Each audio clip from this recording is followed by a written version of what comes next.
Pride and Prejudice, Chapter 49. 2 days after Mr. Bennet's return, as Jane and Elizabeth were walking together in the shrubbery behind the house, they saw the housekeeper coming towards them, and, concluding that she came to call them to their mother, went forward to meet her. But, instead of the expected summons, when they approached her, she said to Miss Bennet, "I beg your pardon, madam, for interrupting you, but I was in hopes you might have got some good news from town, so I took the liberty of coming to ask." "What do you mean, Hill?" "We have heard nothing from town."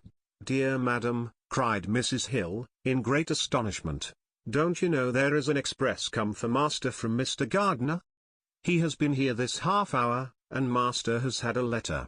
Away ran the girls, too eager to get in to have time for speech. They ran through the vestibule into the breakfast room, from thence to the library. Their father was in neither, and they were on the point of seeking him upstairs with their mother, when they were met by the butler, who said, "If you are looking for my master, mum, he is walking towards the little copse." Upon this information, they instantly passed through the hall once more, and ran across the lawn after their father, who was deliberately pursuing his way towards a small wood on one side of the paddock. Jane, who was not so light nor so much in the habit of running as Elizabeth, soon lagged behind, while her sister, panting for breath, came up with him, and eagerly cried out, "Oh, papa, what news, what news? Have you heard from my uncle?" "Yes, I have had a letter from him by express." "Well, and what news does it bring, good or bad? What is there of good to be expected?" said he, taking the letter from his pocket. "But perhaps you would like to read it." Elizabeth impatiently caught it from his hand. Jane now came up. "Read it aloud," said their father, "for I hardly know myself what it is about." "Gracechurch Street, Monday, August 2nd. My dear brother, at last I am able to send you some tidings of my niece, and such as, upon the whole, I hope it will give you satisfaction. Soon after you left me on Saturday, I was fortunate enough to find out in what part of London they were. The particulars I reserve till we meet. It is enough to know they are discovered. I have seen them both." "Then it is as I always hoped," cried Jane. "They are married." Elizabeth read on. "I have seen them both. They are not married, nor can I find there was any intention of being so. But if you are willing to perform the engagements which I have ventured to make on your side, I hope it will not be long before they are.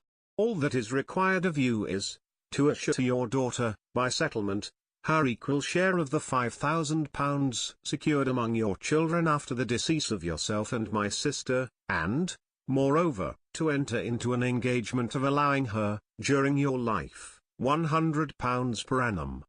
These are conditions which, considering everything, I had no hesitation in complying with, as far as I thought myself privileged, for you. I shall send this by express, that no time may be lost in bringing me your answer. You will easily comprehend, from these particulars, that Mr. Wickham's circumstances are not so hopeless as they are generally believed to be. The world has been deceived in that respect, and I am happy to say there will be some little money, even when all his debts are discharged, to settle on my niece, in addition to her own fortune. If, as I conclude will be the case, you send me full powers to act in your name throughout the whole of this business, I will immediately give directions to Haggerston for preparing a proper settlement. There will not be the smallest occasion for your coming to town again. Therefore stay quiet at Longbourn, and depend on my diligence and care. Send back your answer as fast as you can, and be careful to write explicitly. We have judged it best that my niece should be married from this house, of which I hope you will approve. She comes to us today. I shall write again as soon as anything more is determined on. Yours, etc., E.D.W. Gardiner. "Is it possible?" cried Elizabeth, when she had finished. "Can it be possible that he will marry her? Wickham is not so undeserving, then, as we thought him," said her sister. "My dear father, I congratulate you." "And have you answered the letter?" cried Elizabeth. "No, but it must be done soon." Most earnestly did she then entreat him to lose no more time before he wrote. "Oh, my dear father," she cried, "come back and write immediately. Consider how important every moment is in such a case." "Let me write for you," said Jane, "if you dislike the trouble yourself." "I dislike it very much," he replied, "but it must be done." And so saying, he turned back with them, and walked towards the house. "And may I ask," said Elizabeth, "but the terms, I suppose, must be complied with." "Complied with? I am only ashamed of his asking so little." "And they must marry. Yet he is such a man." "Yes, yes, they must marry. There is nothing else to be done. But there are two things that I want very much to know. One is, how much money your uncle has laid down to bring it about, and the other, how am I ever to pay him?" "Money? My uncle?" cried Jane. "What do you mean, sir?" "I mean, that no man in his senses would marry Lydia on so slight a temptation as 100 a year during my life, and 50 after I am gone." "That is very true," said Elizabeth, "though it had not occurred to me before. His debts to be discharged, and something still to remain. Oh! It must be my uncle's doings. Generous, good man. I am afraid he has distressed himself. A small sum could not do all this." "No," said her father, "Wickham's a fool if he takes her with a farthing less than £10,000. I should be sorry to think so ill of him, in the very beginning of our relationship. £10,000! Heaven forbid! How is half such a sum to be repaid?" Mr. Bennet made no answer, and each of them, deep in thought, continued silent till they reached the house. Their father then went on to the library to write, and the girls walked into the breakfast-room. "And they are really to be married?" cried Elizabeth, as soon as they were by themselves.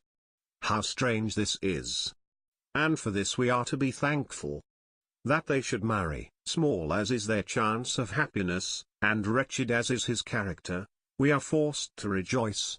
"Oh, Lydia, I comfort myself with thinking," replied Jane, "that he certainly would not marry Lydia if he had not a real regard for her. Though our kind uncle has done something towards clearing him, I cannot believe that £10,000, or anything like it, has been advanced. He has children of his own, and may have more. How could he spare half £10,000? If he were ever able to learn what Wickham's debts have been," said Elizabeth, "and how much is settled on his side on our sister, we shall exactly know what Mr. Gardiner has done for them, because Wickham has not sixpence of his own. The kindness of my uncle and aunt can never be requited. Their taking her home, and affording her their personal protection and countenance, is such a sacrifice to her advantage as years of gratitude cannot enough acknowledge. By this time she is actually with them. If such goodness does not make her miserable now, she will never deserve to be happy. What a meeting for her, when she first sees my aunt. We must endeavour to forget all that has passed on either side," said Jane. "I hope and trust they will yet be happy. His consenting to marry her is a proof, I will believe, that he has come to a right way of thinking. Their mutual affection will steady them, and I flatter myself they will settle so quietly, and live in so rational a manner, as may in time make their past imprudence forgotten." "Their conduct has been such," replied Elizabeth, "as neither you, nor I, nor anybody can ever forget. It is useless to talk of it." It now occurred to the girls that their mother was in all likelihood perfectly ignorant of what had happened. They went to the library, therefore, and asked their father whether he would not wish them to make it known to her. He was writing and, without raising his head, coolly replied, "Just as you please. May we take my uncle's letter to read to her?" "Take whatever you like, and get away." Elizabeth took the letter from his writing table, and they went upstairs together. Mary and Kitty were both with Mrs. Bennet. One communication would, therefore, do for all. After a slight preparation for good news, the letter was read aloud. Mrs. Bennet could hardly contain herself. As soon as Jane had read Mr. Gardiner's hope of Lydia's being soon married, her joy burst forth, and every following sentence added to its exuberance. She was now in an irritation as violent from delight, as she had ever been fidgety from alarm and vexation. To know that her daughter would be married was enough. She was disturbed by no fear for her felicity, nor humbled by any remembrance of her misconduct. "My dear, dear Lydia!" she cried. "This is delightful indeed. She will be married. I shall see her again. She will be married at 16. My good, kind brother. I knew how it would be. I knew he would manage everything. How I long to see her. And to see dear Wickham too. But the clothes, the wedding clothes. I will write to my sister Gardiner about them directly. Lizzie, my dear, run down to your father, and ask him how much he will give her. Stay, I will go myself. Ring the bell, Kitty, for Hill. I will put on my things in a moment. My dear, dear Lydia. How merry we shall be together when we meet." Her eldest daughter endeavoured to give some relief to the violence of these transports, by leading her thoughts to the obligations which Mr. Gardiner's behaviour laid them all under, "for we must attribute this happy conclusion," she added, "in a great measure to his kindness. We are persuaded that he has pledged himself to assist Mr. Wickham with money." "Well," cried her mother, "it is all very right, who should do it but her own uncle? If he had not had a family of his own, I and my children must have had all his money, you know, and it is the first time we have ever had anything from him, except a few presents. Well, I am so happy. In a short time I shall have a daughter married. Mrs. Wickham. How well it sounds. And she was only 16 last June. My dear Jane, I am in such a flutter, that I am sure I can't write, so I will dictate, and you write for me. We will settle with your father about the money afterwards, but the things should be ordered immediately." She was then proceeding to all the particulars of calico, muslin, and cambric, and would shortly have dictated some very plentiful orders, had not Jane, though with some difficulty, persuaded her to wait till her father was at leisure to be consulted. One day's delay, she observed, would be of small importance, and her mother was too happy to be quite so obstinate as usual. Other schemes, too, came into her head. "I will go to Meryton," said she, "as soon as I am dressed, and tell the good news to my sister Phillips. And as I come back, I can call on Lady Lucas and Mrs. Long. Kitty, run down and order the carriage. An airing would do me a great deal of good, I am sure. Girls, can I do anything for you in Meryton?